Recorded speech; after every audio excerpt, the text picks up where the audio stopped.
Welcome back to another episode of Just Talking with Joe Burdick. I'm really excited. This next conversation's a little bit different for me, but I already know it's going to be really cool. I formed this obsession with the Cleveland Metroparks Zoo and the gorillas and the gorilla habitat. And I wanted to have a gorilla keeper come on and tell us all about what's going on at the zoo.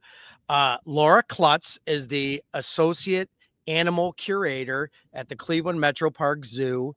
And she graciously agreed to come on and tell me everything about everything with the zoo.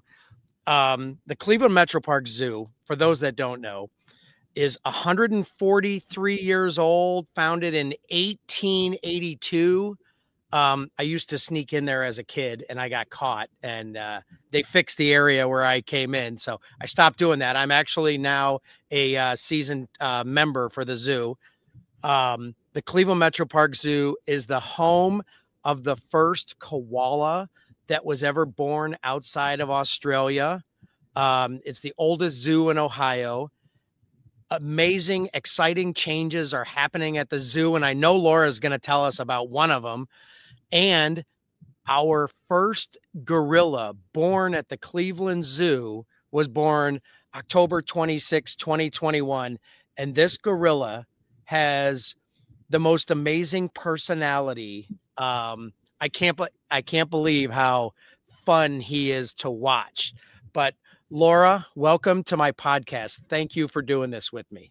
Yeah, thanks for having me. I'm excited. I'm always excited to talk about gorillas. So any chance I get, I'm there. And like you said, I'm an associate curator now. I was hired at the zoo in 2019 as a gorilla keeper and then stepped into more of a management role.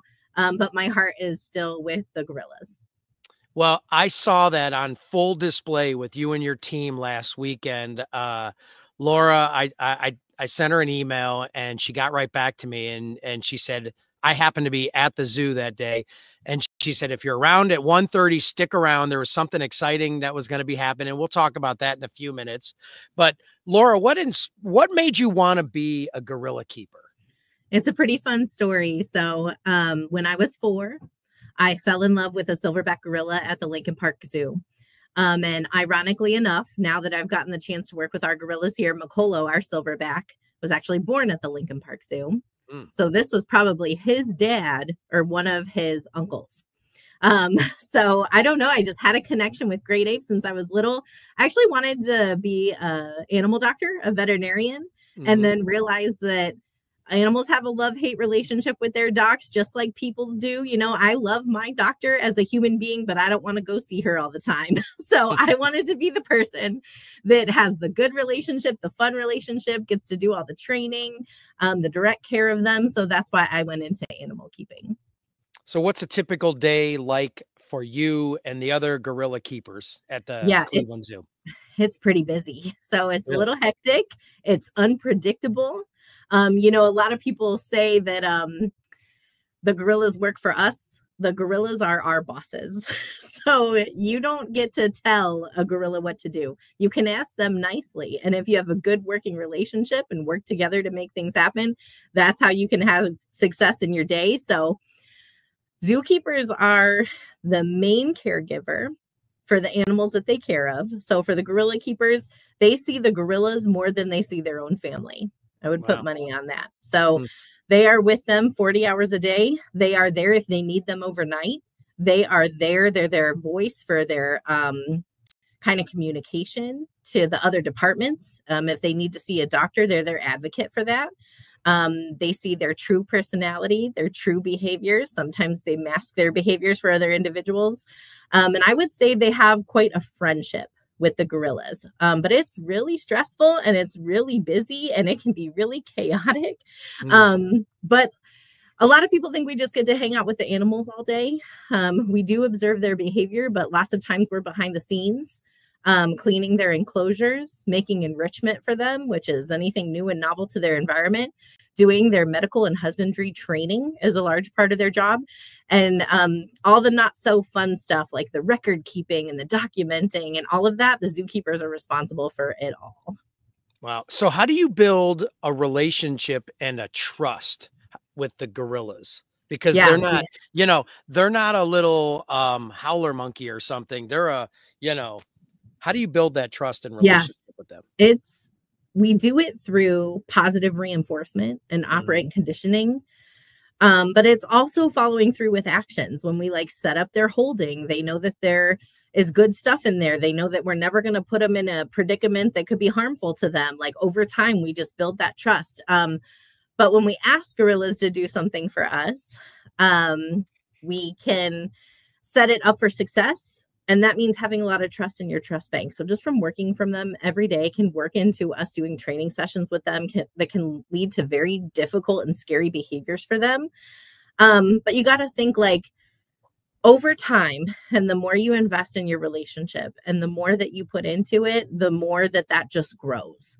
Mhm. So one of our primary gorilla keepers has been working with this troop for, I would say, at least over 15 years. And so it's pretty cool when it comes down to some husbandry stuff. Like you mentioned, Kayembe, I'm sure we're going to talk about him later in his story. I hope But our so. relationships really came into play when we had to step in and do a lot of things with him. Well, one of the things, so last weekend, and I don't want to spoil it too much because I want to save it when we talk about Makolo, but I made a comment. I was so impressed with your team, and I made a comment to you, and I said, "Wow, he really follows commands well." And you corrected me that Yes, you I are not did. giving him commands. That's right. Uh, Moki's our boss. So we can yes. ask him, like I said, we usually call it a cue.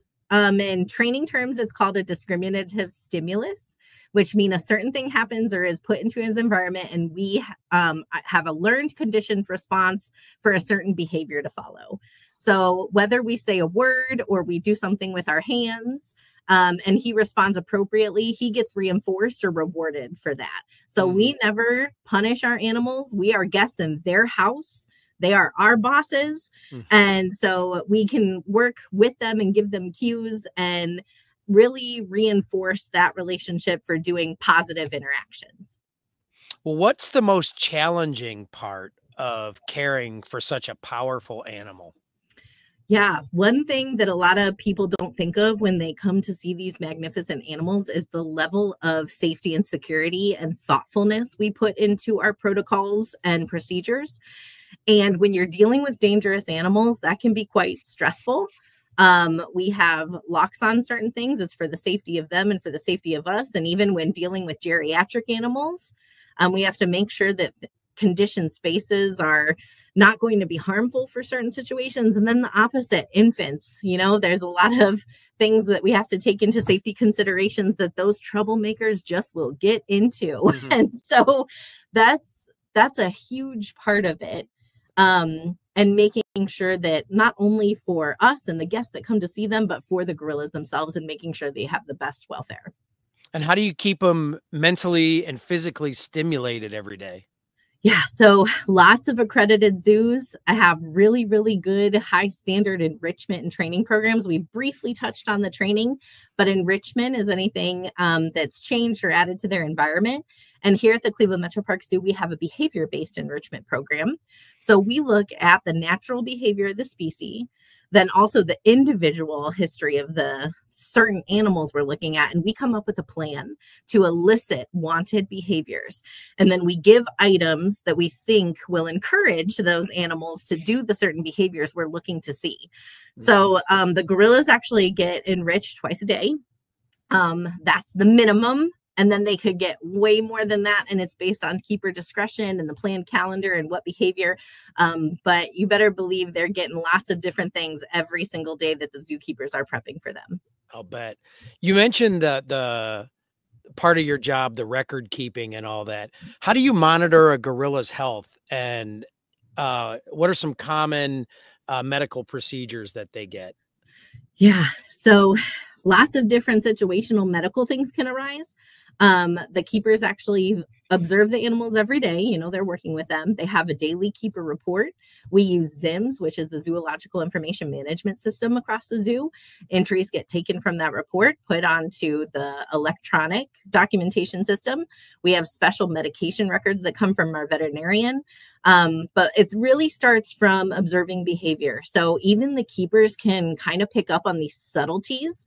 You know, like if any of you guys have kids at home, like, you know, when something's off, you know, or even a close relative or a spouse, like you could just tell when they're not feeling good. And that might not be observed by anybody else that doesn't know them as well. So we can monitor them much more closely. We can do training of lots of different things to help our vet staff kind of get data so that we can see what's going on rather than they look like they don't feeling well.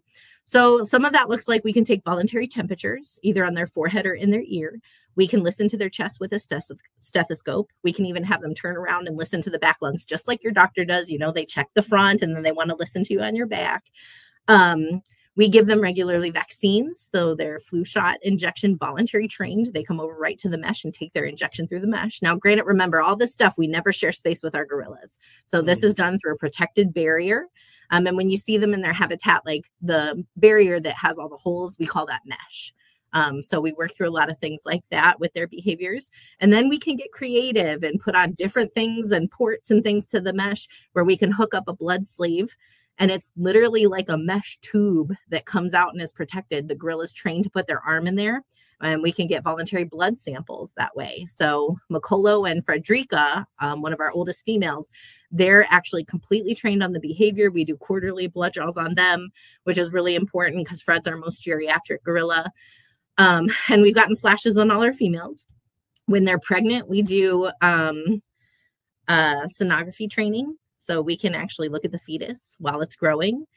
We do blood pressure training. We do a lot of heart monitor training. So unfortunately, heart disease is #1 threat, especially to the male silverbacks that are in managed care. So Makolo actually does full echocardiograms. We can put a probe on his heart, and the Cleveland Clinic comes out twice a year and we get full echo scans on him. He's also trained for the KardioMobile. It's an EKG device, and we're working on blood pressure with him as well. So that's what I touched on a little earlier. Makolo, Laura emailed me and said, stick around. You're not going to want to miss this. So normally when I come to the zoo, I come to the gorillas first. My love for the gorillas, I just want to try to get the perfect picture. And so I go right to the gorillas. And I usually only stay for a couple hours. But then when I saw your email, I'm like, you know what? I'm going to make a day of this at the zoo, and I'm going to come back. And I saw the echo you guys did on Makolo, and I was just so impressed with his willingness to cooperate, if that's the right word. But that's the right word. where you guys put your hands where you wanted it, he put his hands there, and he was such a gentle giant. I was, again, I was impressed with how thoughtful and attentive you guys were with him, how instructive you were to the people like me that were there watching. And there was a lot of us, you know, explaining, you know, what Gatorade what he was drinking and what's his favorite flavors. And I was very impressed. So it validated why I wanted to talk to you, about the gorillas, because it's obvious you guys really care about what you do. So we absolutely do. So unfortunately, Makolo is diagnosed with heart disease. And so he gets practice echoes. And the one that you saw, we were actually checking off one of our newer gorilla keepers on that behavior, because those probes are about $12,000 a pop. And it has to go right up against his chest, and not everybody likes that sticky gel, and it's got to move around, and we got to get different views. And then Cleveland Clinic does come out twice a year and does full scans. And that we're excited because that's one behavior that sometimes the public gets to see. Sometimes it's done off view, sometimes it's done on habitat, but knowing that we need to have that training whenever and wherever we can. So it's definitely a special treat for our guests when they're there and get to catch stuff like that. And it's pretty neat to see his heart, a picture of his heart up on the screen and beating like that. So what's the life expectancy of gorillas in, you know, captivity versus in the wild? Yeah, so in zoos, we are pretty lucky to get silverbacks into their 40s. And to put that into perspective, Moki turned 38 in this last July. And then the females, I believe our oldest one, her name was Helen. She was at the St. Louis Zoo, and she was 64, I'm pretty sure. So we're really lucky to get those girls into their 60s. And Freddie is 51. She turned 51 this last summer, and she's fabulous. Yeah, she's a rock star. Yeah, and in the wild, they generally won't live that long. In the wild, they have a lot of environmental pressures on them, whether it's poaching or mining constraints that they're doing mining in their habitat and it's habitat loss, whether it segregates them, they can't find food.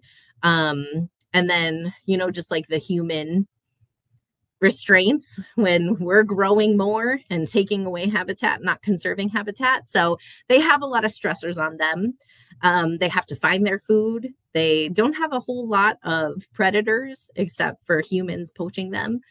Well, here in managed care, and especially at Cleveland, they have people that want to spoil them rotten. So they have a personal maid, a personal chef, a doctor on call at all times, so they get that provided. So we're able to give them just the best welfare we can, and we get them living just a tiny bit more. So how does your work at the zoo connect to wild gorilla conservation? Yeah, it's pretty neat that one of our longstanding partners is the Diane Fossey Fund. And they're actually found over in Africa, and they're based mostly out of Rwanda, and work a little bit more with the growers, which are the eastern gorillas, and then the mountain gorillas. So sometimes when you look up Diane Fossey, you're going to see these fluffy, crazy gorillas. They're different than the gorillas that we house here in managed care. Every gorilla that you see at a zoo or a facility is going to be a western lowland gorilla. And then, so there's two species, the western and eastern. Then there's two subspecies under each of those. So under western, we have the western lowland and then the cross river. And under eastern, there's the mountain and the eastern lowland. So even though we're not working with western gorillas specifically, we are still working with a gorilla conservation group, and they are doing amazing things and reaching a lot of different demographics of gorillas out there. And our conservation and science department, actually our director of that department, Dr. Kristen Lucas, she's actually on the board of the Fossey Fund. And we actually go over and have a mentor program, and they work with students and the community on tons of different topics, not even just gorillas, but like plant studies and things like that. And then we've been a long standing financial supporter for the foundation. So not just going over there and doing the work, but when you come to the zoo, you get a little green token, and you can go to our welcome plaza and you can vote for one of our Future for Wildlife, and part of your ticket money then goes to that program. So we do other different things and supportive things, but that is a always contributing fund that you have a direct impact on conservation when you come visit our facility. That's great. So let's talk about our gorillas and their personalities. I'm going to say their names, and you just tell me about and I'm going to save one for last. But so the one that I got some amazing photos of a couple of years, and I didn't realize how good they were until I got them home. But Tusa was born December 2nd, 1989. Mm-hmm. Tell me about Tusa. Yeah, we call her Toos Goose Caboose. She is our lowest in hierarchy, so she's always the caboose of the group. She's bringing up the rear. You'll usually see her. She's pretty savvy. She'll separate herself when needed. She knows when she can come over. She knows when she doesn't need to come over. Everyone says, oh man, it's so sad for her and she's on the bottom, but someone's always going to be on the bottom. And interestingly enough, when she has her exams and stuff, like Makola looks for her. So we know she's a part of the troop. We know she's accepted. She has an interesting background where she was raised by her keepers. She was rejected by her mom. Back in the day, we would raise them till like about age 3 when they can be completely self-sufficient and be introduced into a troop. We don't do that anymore. So then unfortunately, she has some stuff from that affects her adult life. And so whether she didn't learn at an early age, sometimes we describe it as like when she vocalizes, it's kind of like she's speaking French and the rest of our gorillas speak German, so they don't always understand each other. So she has gorilla natural behaviors and things like that, but it is chalked up to her upbringing. But she came to us as our last female when we made our family group. And now we consider her completely integrated, and all of our behavioral study says that she is a perfectly happy, healthy member of our family. Yeah, I heard that story, and I was amazed, and she's part of the troop, so that's a good thing. Yep. Some of these names, hopefully I get it right. Yeah. Kebi Moyo. Yep, KB Moyo. So we call her KB. She is our helicopter mom to little Kunda. She has a very fun story as well. So she was born at the Columbus Zoo, and she had a daughter pretty young. I think she was about 8 to 10 when she had that first kid. Unfortunately, she started exhibiting some behavioral issues and some medical issues, and they actually had to do an emergency C-section on her. So she was one of the very first successful gorilla C-sections at the Columbus Zoo. Unfortunately, she was a little young and either not going through the birthing process. All she wanted to do was be a great big sis to her kiddo. And she did not want to be a mom, and she was a little bit too rough, and she just wanted to play. So KB's mom actually stepped in as a foster mom and raised KB's baby. Since her medical issues, she was removed from the breeding list. It almost cost KB her life, that pregnancy. So she was on a do not breed list for a long time. We did a lot of research when she came to Cleveland to be a member of our family. I think she came in 2017 was when she came along with Miss Fred. She was one of our first 2 females from our bachelor group. We had a long-lasting bachelor group for a long time, and now it's crazy. We have a family group of 8. But we did a lot of research with her, a lot of training, looked into her medical history, looked into her current condition, and actually said, hey, I think that she's healthy enough to take on a pregnancy and show all the results to the SSP, which is the Species Survival Program or Plan. And they agreed that we could let KB breed. She's been trying to steal some babies in some of her groups, but unsuccessfully. So we thought that maternal instinct was there. We were able to get her pregnant, monitor her very closely through some invasive training. We had blood pressure done every week. We did ultrasounds every week, all voluntary, while she participated in her own healthcare, and gave her monitoring and what she needed through her pregnancy. And she had a natural birth and had Miss Kunda, and it's completely amazing watching her to get to be a mom now. Yeah, I get a kick out of getting pictures of her with the baby every time I come to the zoo. So Nika, born 9/23/98. Yep, Nanika was our 3rd female added to the family group. She came a year after Freddie and KB. We call her Sneaky Neeks. She is pretty sneaky, and she gets away with it because we would label her as Makolo's favorite.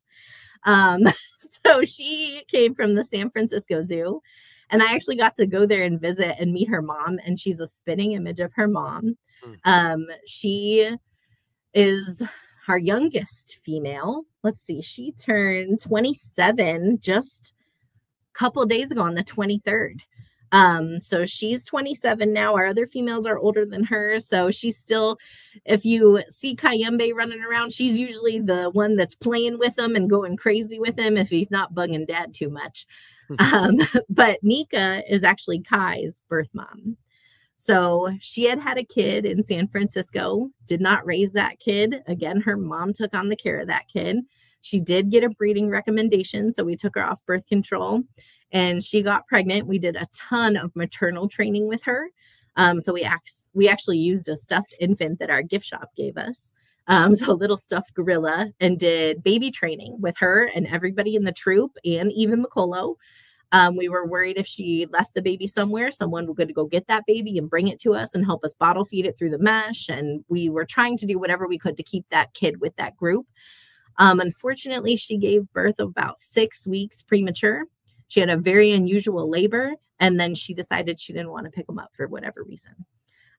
So she now will, once they get past the potato phase, when the kids are a little bit more mobile, she is the best auntie ever. So she does a great job just in her own way. Nice. Okay, how about Makolo? Moki. So he's our one and only silverback. He weighs about 400 pounds. He was in a long-standing bachelor group. He came from us from Lincoln Park when he was about 7 years old. And he lived with some buddies. His two longest residing buddies were B-Back and another gorilla. And then when B-Back passed away in 2017, we had Makolo alone. And we were like, okay, you usually don't introduce older silverbacks to each other. It usually never goes well. You try to get them in bachelor groups when they're younger and let them kind of like grow up together, essentially. And so we had him alone, but he was a perfect candidate to bring in females and have him be a family man. And so it's pretty cool now that at Cleveland Metroparks Zoo, he's gone through his bachelor phase, through his punk years, now being a family man, and now we get to see him be a dad. So he's had an amazing journey. He is one of the favorite of mine that I've ever worked with, and he is just the best. I watched him discipline some of the little ones this past weekend, and it was pretty amazing to watch his nonverbal discipline. Yeah, I mean, it was pretty cool. Yeah, and it can be intimidating at times, like when the females, just like imagine living and trying to manage 4 adult females. Like it's not always a walk in the park. Right. And he's the peacekeeper. He's the one that keeps his family copacetic and under control. And sometimes when the females go at it, he will step in and you'll see him pin them down. Sometimes it'll look like he's biting the back of their heads, but it's called mouthing. And sometimes he'll do a heavy pant on them. And just between their vocalizations and posturing and things like that, like that's how gorillas communicate. Now we have a few infants at the zoo. Tell me about Kunda. So Kunda's KB's kid. She just turned 2 in July, on July 19th. She is one of the smallest gorillas in the whole managed population for her age. And we don't know if that's because it's genetics, like humans are various sizes, or if it's because of the helicopter mom KB was. But now that she's 2, KB just can't keep her under control. So you're going to see her running across the habitat. Her and Jam, our other little girl, playing all the time.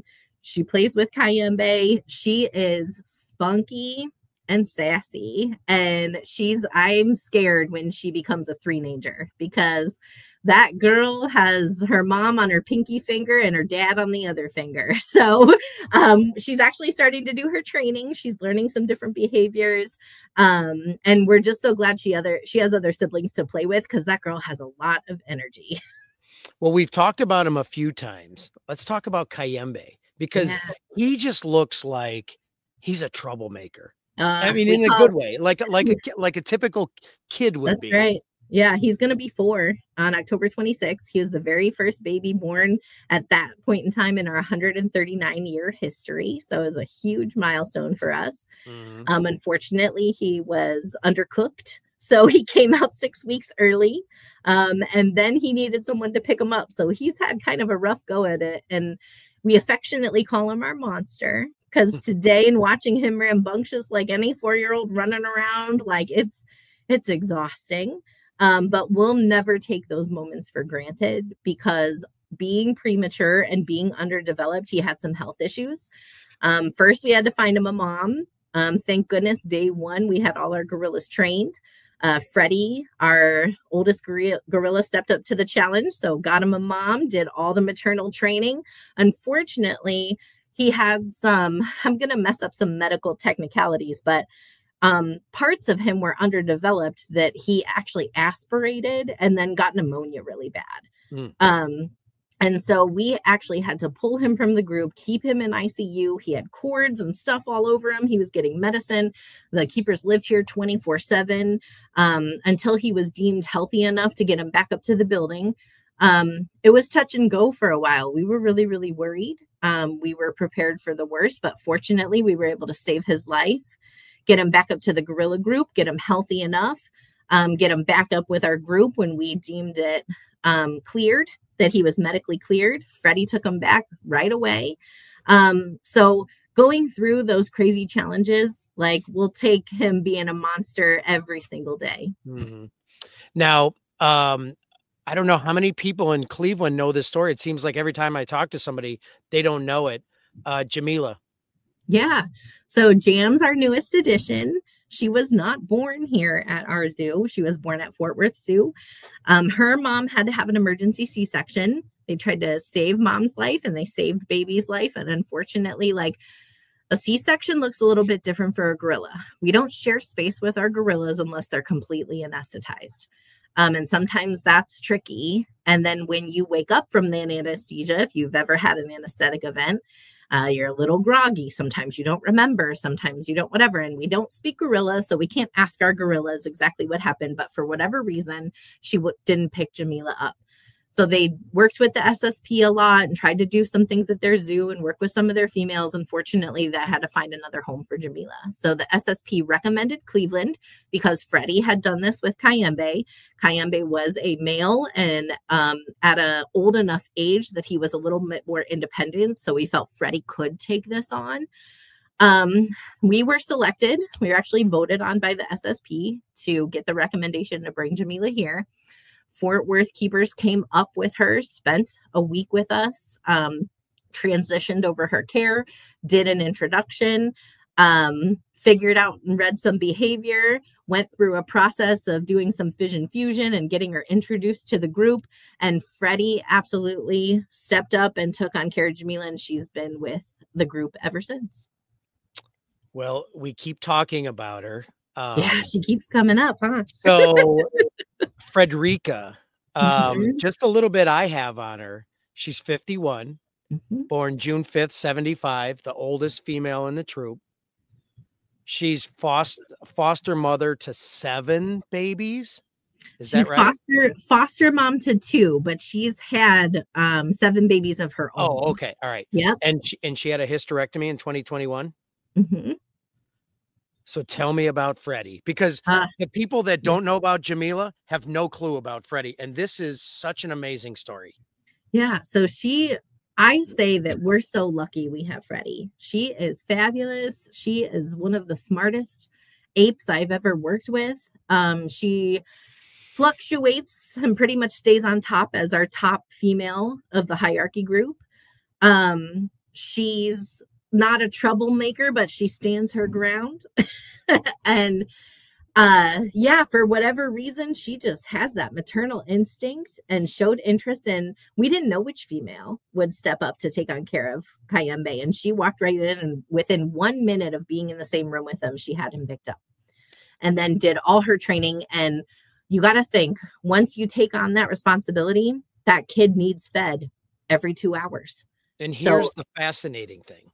Yeah. So all around the clock, she would get up and come over and do her training and get these bottles to this kid. We're talking at 2 a.m, 4 a.m, 6 a.m, you know?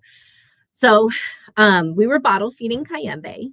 It had been 17 years since she gave birth to her own kiddo.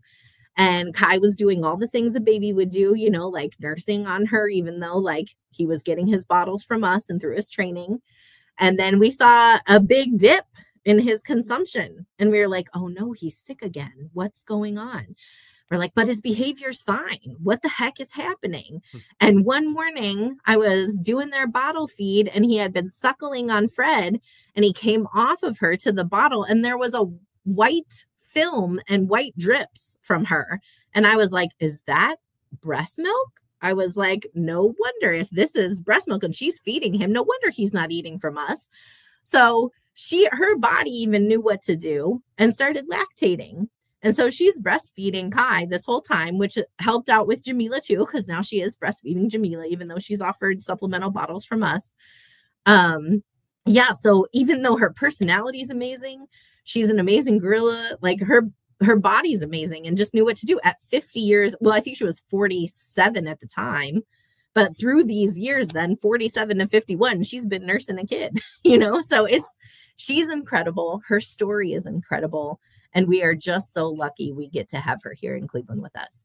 And how rare is that for a senior gorilla like her to start lactating. I mean, yeah, it's pretty freaking rare. So we talked to the SSP. I mean, not a lot of 51-year-old gorillas are like put in the situation, you know, or even 47 at the time. I'm not even sure humans do that. Yeah, like, well, human ladies can, and we consulted with human lactation experts from locally around, and just to see, you know, like, is her milk even good enough? You know, like, she's old. Like, is this good? Should we let them be nursing off of her? So we actually trained her to collect breast milk samples.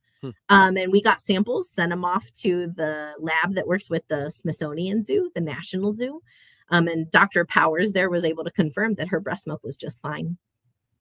That is absolutely fascinating. When I heard that story, it was actually a zoo volunteer that told me that. And I was like, I don't know this. Yeah. I want to share this story. She is a rock star. And I agree. We are lucky to have her. And Jamila and Kayembe. Yeah. We wouldn't have Jamila without her. And I don't know if I would be alive today without her. Yeah. That story about Jamila, and I mean, anybody, well, I know I I followed it every time I saw something online, and I was like, oh my gosh, I hope this works. And it did. And I think that's when I really formed my appreciation for the gorillas, especially because I didn't know any of this stuff. So I hope a lot of people see this, and a lot of people are educated on this about what's going on at our zoo. But the zoo has something exciting they've already started working on. The Primate Forest Project. What can you tell me about that? I know it's down the road, but when you come to the zoo, you'll see the construction happening on the right-hand side before you get to the main gate. And it's exciting to see those structures like finally becoming visible. We've been in planning for this for a while. So phase 1 is the new forest gallery, and then the orangutan side of it. So we're actually modifying and expanding what was the rainforest at the zoo. So the orangutans are going to get an outside space, a new day room space, and then there's the forest entry, and then phase 2 down the road. Phase 1, I think we're planning on opening summer of this coming year, 2026. And then we are currently fundraising and getting plans together and everything to put into motion phase 2, which is the gorilla phase. So there'll be a whole large gorilla forest happening. We're planning for 4 separate habitats under an ETFE roof. Kind of picture a very large greenhouse looking type structure. So if you look on our social media pages or whatever, you can see graphics of what we're planning for. And then they're going to have an outside habitat and a holding. And what's really cool is that we'll be able to house more than one group if necessary and if recommended by the SSP. And all of the training that we do behind the scenes, we are incorporating management hub spaces so that guests will get to watch our keeper staff do all that cool stuff with the gorillas. Oh, that's great. Can you tell us about a gorilla with a unique personality in the troop? I know there's so many different personalities. I know, like they all do. That's so tough. Like they're all special. They all have their unique things. Sometimes I tend towards Moke because just the connection and craziness to see a 400-pound gorilla that like it's a privilege to get to look at him like up close and him be comfortable and observe him with his family. That's a real tough one. I don't think I really answered it, but I don't think I can. You know what? I kind of figured that'd be a tough question with all those different personalities, but what's your favorite or funny story that you have with one of the gorillas? I feel like I have a pretty special bond with Fred. I did a lot of the maternal work with her in Kayembe and going through some of those things. And one time Kayembe was doing some non-keeper delivered bonding with Fred. So what that means is we set up a little seat and a basket for him that was attached to the mesh so the gorillas could come visit him without me being part of it, because I didn't want my presence to influence their bonding time. Well, Kayembe was starting to get strong and he was climbing on the mesh and he slipped, and I was right there, but I wasn't like very close. And I wanted him to learn too. You know, he's got to learn just like Fred would teach him. Well, he screamed and got so upset, and Fred was vocalizing to him and comforting him. And Freddie just looked at me with the judgiest look I've ever seen. And I go, wow, I just got totally judged and told by a gorilla. I go, I know, Fred. I go, I don't want to have him. I want you to have him, but I've got to have him while you can't. And I was like, I'm trying to be as awesome as you. I'm never going to be as awesome as you. And I know that. And she knew that. And I just respected her so much in that moment. Well, I know you have work to do. I just have 2 more quick questions and then I'll let you go. So for the people that have problems with zoos. Yeah. What do you say to those people about what you guys are doing and the importance of zoos for the conservation of animals like the gorillas? Yeah. It's quite a catch-22. Everybody that takes care of these animals wants to give them the best well-being and the best welfare, and they want their wild cousins to live happy lives and things like that. So we do it because we love the animals, not because we want them under our care, but because they are under our care, and trying to give them the best care that we can. But knowing that the underlying conservation that happens through zoos and the support that we can give those conservation projects out in the wild, and realistically recognizing that if all the animals were out in the wild, sometimes that's a death sentence, you know, until we can fix the wild and until we can give them protected habitats. It's, you know, like it's not always greener on the other side. And so respecting these animals and putting value in public, getting the chance to come observe them and be educated about them and fall in love with them to protect the wild, that unfortunately a lot of these animals labeled wild are on the other side of the planet, you know. And so there's ways we can have direct impact on that, and coming to see them in the zoo and understanding the work that we do and understanding the level of care that is put into these animals, I think is the most important thing to focus on. I love that answer. And last question. Okay. If you could share one message with people about protecting gorillas, what would it be? One message. That's very hard. Or how about this? A message about the importance of protecting our gorillas. Yeah. You know, if we don't protect gorillas in the wild, all we'll get the chance to see them is in accredited facilities, you know? And as much as I would love to observe animals in the wild, I want to see those natural behaviors. I want to see them being a family. I want to see them doing all the things that they're made for and supposed to do. And we get the privilege of doing that here at Cleveland Metroparks Zoo.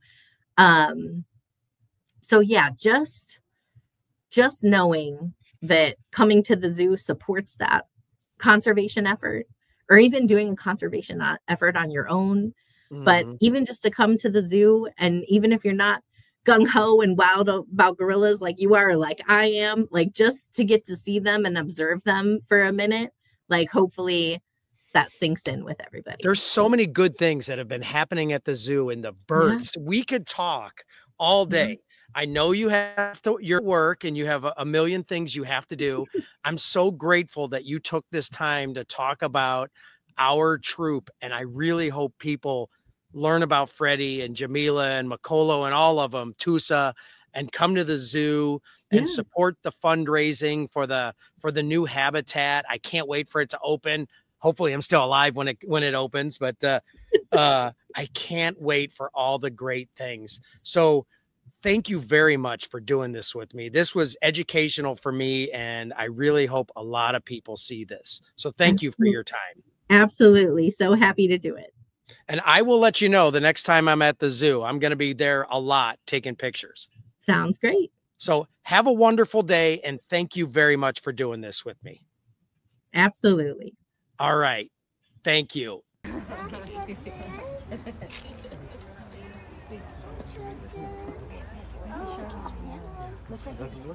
So utilizing hand placement.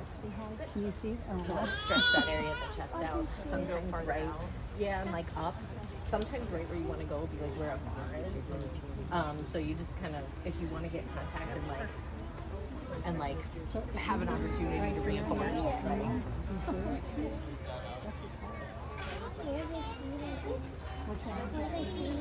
They're just distracting. Distracting. I want to do something else so that I can about like this.